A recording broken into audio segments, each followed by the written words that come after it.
This is a quick video to the theracemixer, who I've been in dialogue with for about a day and a bit, and I said I'd make a video, and it was about a few points that he'd made.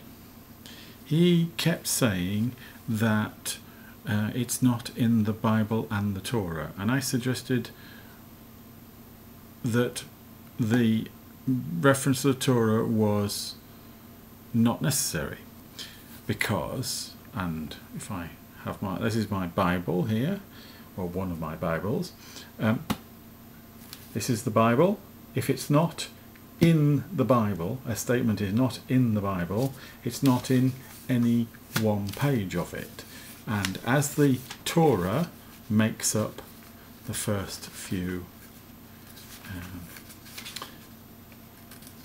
books of the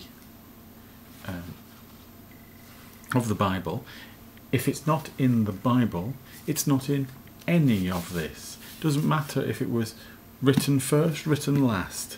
If it's not in the Bible, it's not in any of these things. Okay, so that's the first point. The second point, I'll need to get some books, because the books I need are, he made a reference to the term prophet in the Oxford Dictionary. Now, Oxford Dictionary is actually a vague term because the Oxford English Dictionary comes in a variety of sources. The one I have to have here is the Oxford Advanced Learners Dictionary. I teach English, so this is the one that we tend to use. And he said that the word prophet in this in the Oxford Dictionary, and I'm taking this as a sample one. It may of course be wrong, but we don't know. I haven't got the other copy with me. It says prophet, one, in the Christian, Jewish and Muslim religions, a person sent by God to teach the people and to give them messages from God. 2. The prophet, singular, Mohammed, who founded the religion of Islam. 3. A person who claims to know what will happen in the future. So we can see that there's two principal definitions. Somebody who knows something about the future, somebody who knows, who is a messenger from God and brings messages from God. So that's what the Oxford Dictionary says. I thought, oh, better check. So I got my Webster's out. My Webster's that cost me €2.99 in a supermarket in down the road. I thought I have to have this. So anyway, so what we do is we go and have a look at the word prophet, and we see prophet, one who delivers divine messages or interprets the divine will, one who foretells the future, especially an inspired predictor, a religious leader, an interpreter or spokesman for any cause. Then goes on to a praying mantis, and then talks about the prophet, according to Islam and Mohammed, the prophets, the Old Testament books written by the prophets. Okay, I thought, ooh. So we've got these two definitions, some sort of messenger from God, and we've got the foreseer of the future. So I thought, oh, better check. So in other languages, so I thought, oh, let's go to French. I've got my Le Petit Larousse Illustré, and so I got that out. And if I go to the word prophet here, prophet,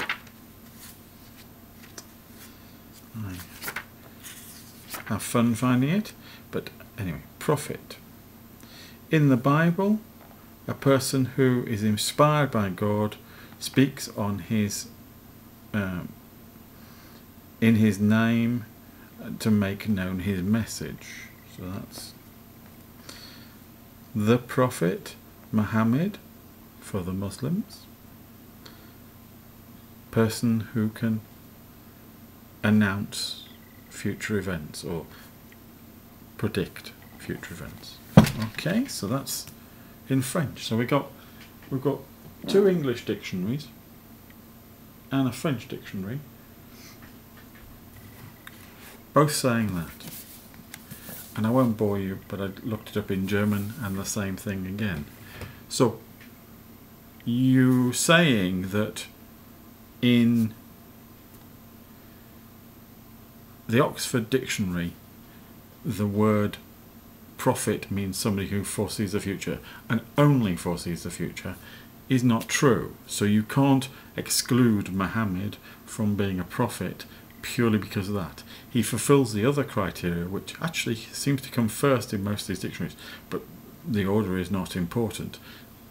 What you need to do is say, well, actually, he can be called a prophet. You don't have to choose to call him a prophet. You may choose not to call him a prophet. That's fine. But to say he is not because of what it says, oh God, in the dictionary is untrue. Okay, so that's the second point. The third point I have is with your understanding of how dictionaries work.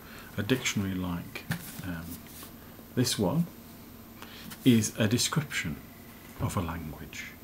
It describes how the language functions. It's not prescriptive. It's not saying this is the language. It's saying this is how the compilers of this dictionary have understood the language.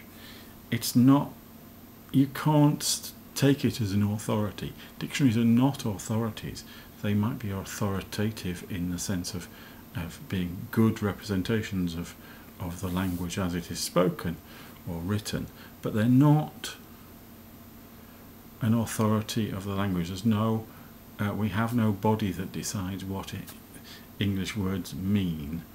We have to be careful, therefore, how we view that. So anyway, that's just my thought for the race mixer.